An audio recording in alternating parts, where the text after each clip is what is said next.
जय सिया राम। आप सुन रहे हैं कैपिटल रेडियो अयोध्या। मैं हूं भावना राय और मैं हूं वात्सल्य राय। सभी सुनने वालों को जय सिया राम। कैपिटल रेडियो अयोध्या में आप लगातार सुन रहे हैं रामायण की कहानियाँ। रामायण का अर्थ है राम का अयन, यानी भगवान श्री राम की यात्रा। ये वो यात्रा पथ है जिस पर बढ़ते हुए राजकुमार राम मर्यादा पुरुषोत्तम भगवान हो गए। पिछले एपिसोड में हमने सुनाया कि भरत जी को याद कर प्रभु राम किस प्रकार व्याकुल हो उठे। उन्होंने विभीषण से तुरंत अयोध्या चलने का उपाय करने को कहा। अगर आपने वो एपिसोड नहीं सुना है तो हम उसका लिंक डिस्क्रिप्शन बॉक्स में दे रहे हैं। और अब आगे की कथा। बहुरी विभीषण भवन सिधायो, मणिगण बसन विमान भरायो। लय पुष्पक प्रभु आगे राखा, हंसी करी कृपा सिंधु तब भाषा।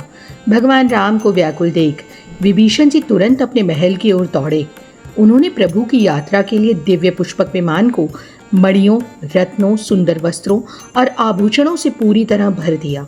जब विभीषण उस विशाल और भव्य पुष्पक विमान को लेकर प्रभु के सामने आए तो भगवान राम ने मुस्कुराते हुए एक अद्भुत बात कही। चढ़ी विमान सुनु सखा विभीषण, गगन जाई बरसहु पटभूषण।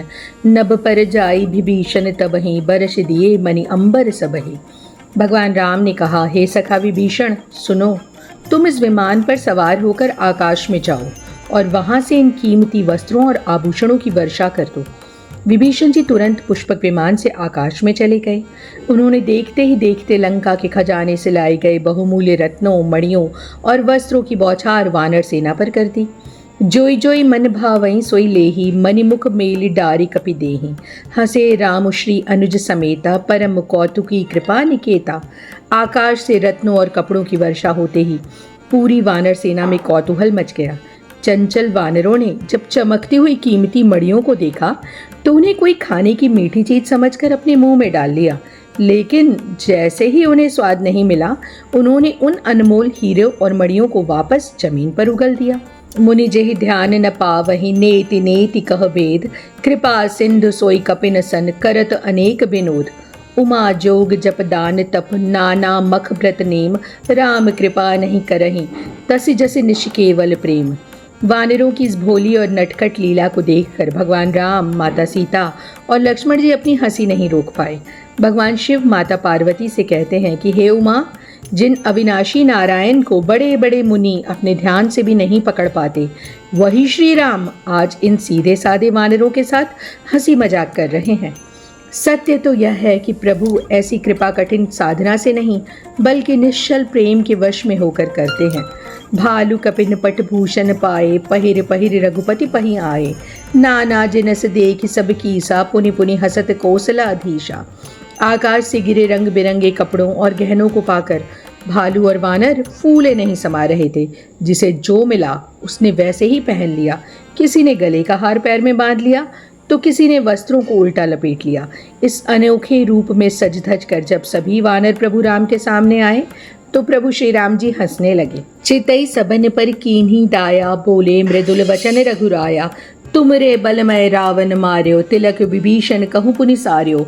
निज निज ग्रह अब तुम सब जाऊ, सुमिरहि मोहि डरपहु जनि काहू। इसके बाद रघुनाथ जी ने अत्यंत कोमल स्वर में कहा, हे मेरे वीर भाइयों, यह आप ही के पराक्रम का परिणाम है कि मैंने रावण का वध किया और विभीषण का राज तिलक कराया। अब हमारे वनवास की अवधि भी समाप्त हो रही है, इसलिए अब आप सभी आदरपूर्वक अपने अपने घर लौट जाएं और संसार में कभी भी किसी से भी भयभीत मत होना। प्रभु जोई कहु तुम्हें सब सोहा, हमरे होत बचन सुनि मोहा। दीन जानि कपि किए सनाता, तुम त्रैलोक ईस रघुनाथा। अपने कृपाल स्वामी के इन वचनों को सुनते ही सभी रीछ और वानर भावुक हो उठे। वे हाथ जोड़कर बोले कि हे प्रभु, आप तो तीनों लोकों के स्वामी हैं। हम जैसे दीनहीन वानरों को अपना सेवक बनाकर आपने हमें कृतार्थ कर दिया है। सुनि प्रभु बचन लाज हम मरहि, मसक कहूँ खगपति हित करहि। स्वामी, आपके ऐसे प्रेम भरे वचन सुनकर हम तो लज्जा से मरे जा रहे हैं। भला कहाँ एक तुच्छ मच्छर और कहाँ पक्षियों के राजा गरुण।